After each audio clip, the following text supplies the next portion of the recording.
Hey guys, when you're looking at properties and areas they're located in, you're going to hear different classifications. All right, Class B area or Class C property. Getting to know these important factors will help in outlining the quality and the rating of a property. So today we go into the classes for the buildings and the areas that they're located in and why it should matter to you. If you're new here, welcome. My name's Augustino and I'm a real estate entrepreneur, syndicator, and investor. I like to share my stories, lessons, and advice from my journey in real estate, particularly multifamily real estate. And I enjoy helping others get into the real estate business as well. I do that through the Bulletproof Cash Flow social media channels and through coaching, both online and in person. So if you haven't subscribed, go ahead and do that now. Turn on notifications so you don't miss anything. Also, I'd love to know who you are and what you're up to. So go ahead and say hi on social.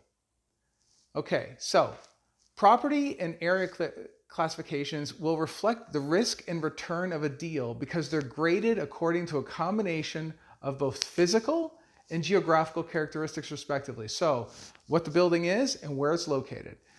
The letter grades are subjective, right? So it's classified, A through D. And they're given to properties by brokers, buyers, sellers, that consider the combination of the factors like age of the property, the location, the tenant income, different amenities, and the rental rate that'll drive these different grades. So it also drives the cap rate as well. And this will vary depending on demand of the market. If you're in tune with your area, you can determine whether the asking price is in line with the market. Now, there's no magic formula by which properties are placed into these classes, but a common breakdown is A, B, C, and D, right? Like I mentioned a second ago. And from there are two different classifications of the property, and that's the first is the area class, and the second is the property class. Now, the property class is centered around the physical condition and the age of the property, maybe the amenities, what demographics in the community, that kind of thing. With the area class, on the other hand, you're looking at the age of the neighborhood and what is local to the neighborhood. So you may consider like crime rates, demographics, typically broken down by zip code, perhaps, right? Maybe what amenities are local too. You're also looking at what kinds of commerce or retail are in that space as well. For instance, if there are a handful of like national stores in your property or near your property versus like an industrial trucking site across the street, those are two different areas, two different classes.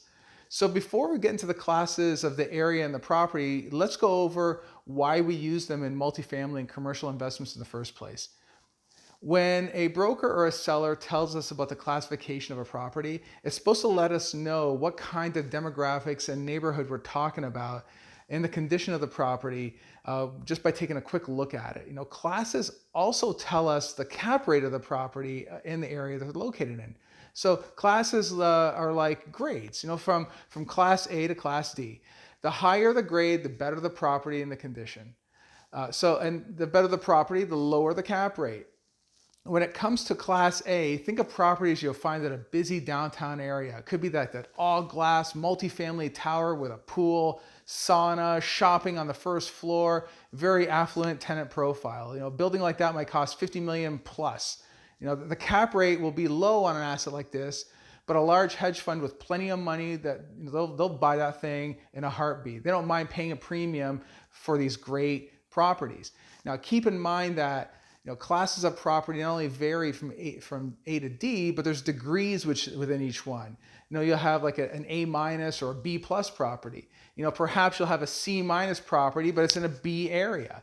Generally that rating will go all the way down to a D minus, to an A plus and everything in between. And because brokers and sellers and other people classify the properties differently, it's a bit subjective. So this is especially important to remember when you're getting that new offering memorandum from a broker with a bright colored Photoshop building on the front.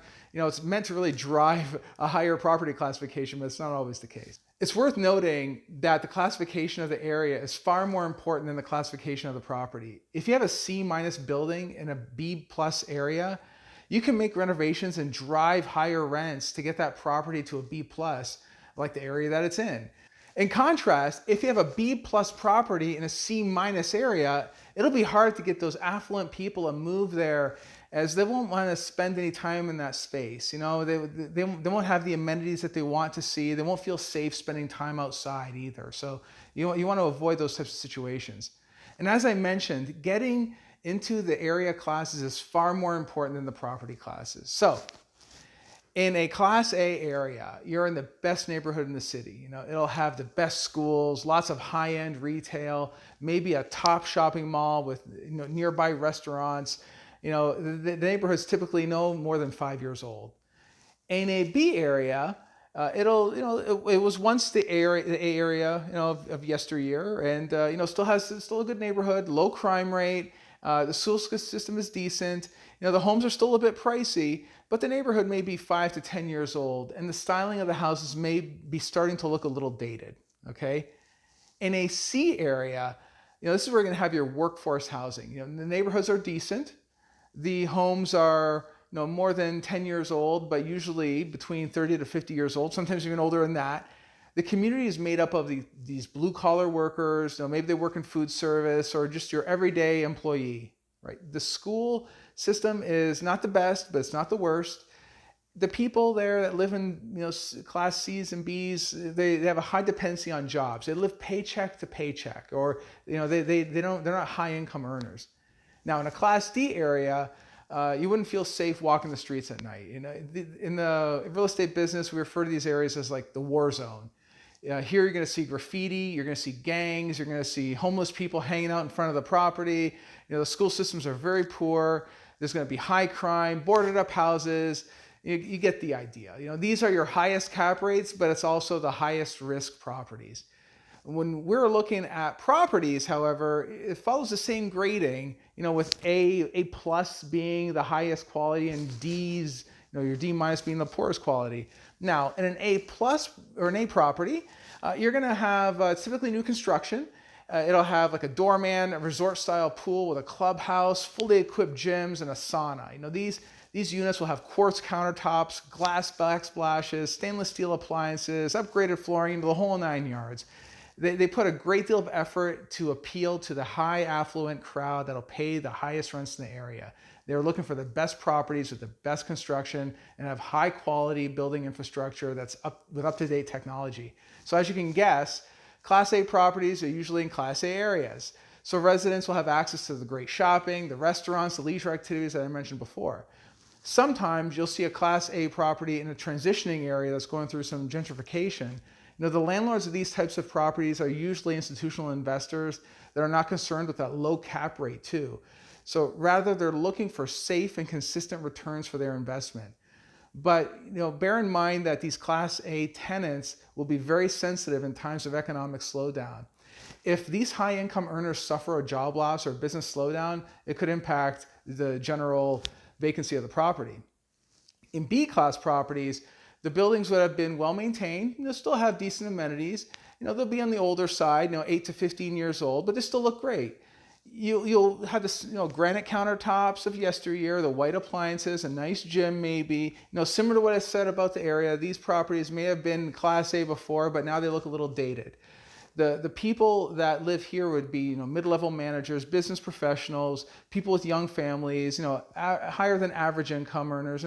Oftentimes, value-add investors look for these properties as investments since well-located B-class properties can be returned to A-class through some renovation, maybe some unit improvements or updates to amenities or tech upgrades as well.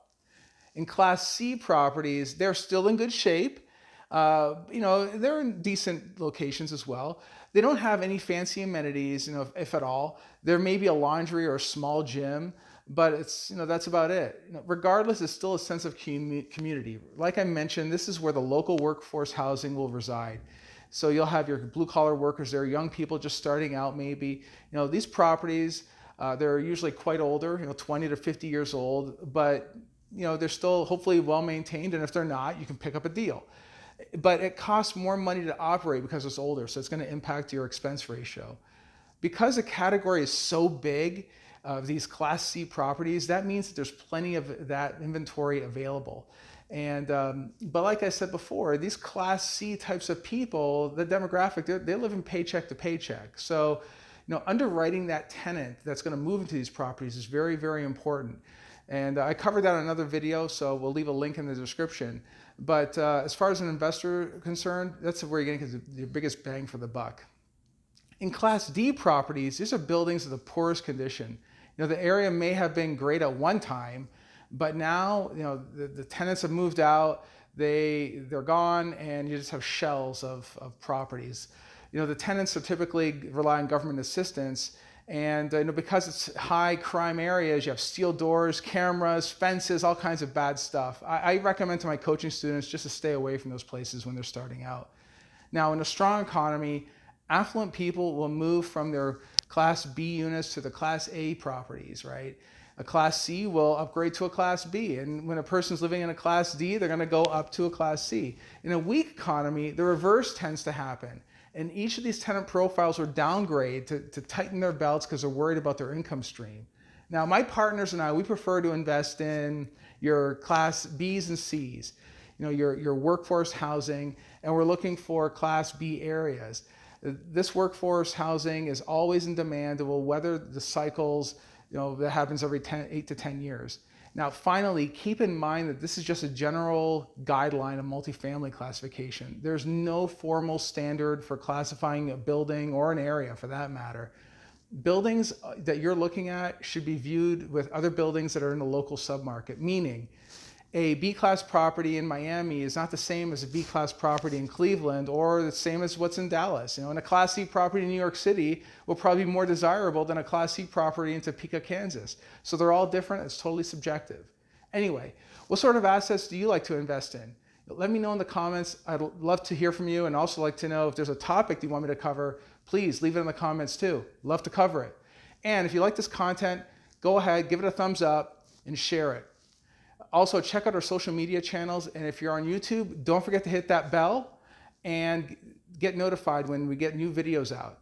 If you're looking for more coaching or more content rather, reach out to us at bulletproofcashflow.com. We're working on getting new content to you guys all the time to help you build success in the world of multifamily real estate. Be great, guys. Talk to you soon.